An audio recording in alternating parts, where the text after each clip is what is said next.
Hello everyone, welcome to Vini's kitchen. ఎటువంటి పప్పులు నానబెట్టకుండా మిక్సీలు గ్రైండర్లు ఉపయోగించకుండా 15 నిమిషాల్లో సింపుల్గా బ్రేక్ఫాస్ట్ని ఎలా ప్రిపేర్ చేసుకోవాలో చూద్దాం. ఈ టేస్టీ బ్రేక్ఫాస్ట్ని ప్రిపేర్ చేయడం కోసం ముందుగా మిక్సింగ్ బౌల్లోకి అరకప్పు శనగపిండి, అరకప్పు బొంబాయి రవ్వ, అరకప్పు పెరుగు, అరకప్పు నీళ్ళను వేసుకుని ఉండలనేవి లేకుండా బాగా కలిసేటట్లు కలుపుకుని మూత పెట్టుకుని 5 నుంచి 10 నిమిషాల పాటు పక్కన పెట్టుకోవాలి. 10 నిమిషాల తర్వాత రవ్వంతా వాటర్ని పీల్చుకుని పిండి ఇలా కొద్దిగా గట్టిగా అవుతుంది.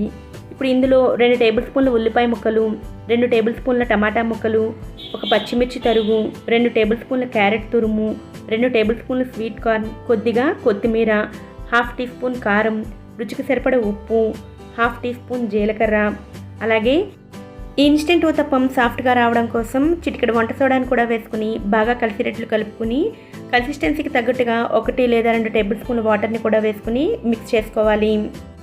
ఇలా పిండిని కలుపుకున్న తర్వాత స్టవ్ మీద చిన్న కడాయిని కానీ ప్యాన్ని కానీ ఉంచుకుని 1 టీ స్పూన్ ఆయిల్ని వేసుకుని కడాయి సైజుకి తగినట్లుగా 1 లేదా 2 గరిటెల పిండిని వేసుకుని స్టవ్ ఫ్లేమ్ని మీడియంలో ఉంచుకుని మూత పెట్టుకుని 2 నుంచి 3 నిమిషాల పాటు కుక్ చేసుకోవాలి.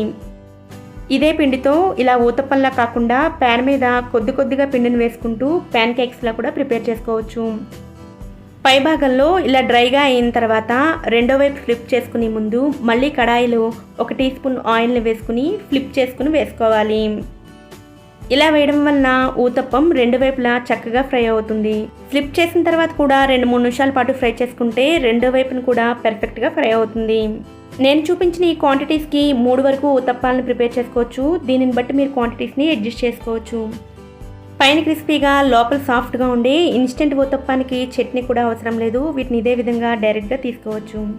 ఈ రెసిపీ కనుక మీకు నచ్చినట్లయితే వీడియోని లైక్ చేసి ఛానల్ని సబ్స్క్రైబ్ చేసుకుని పక్కనే ఉన్న బెల్ ఐకాన్ని కూడా యాక్టివేట్ చేసుకోండి. Thanks for watching.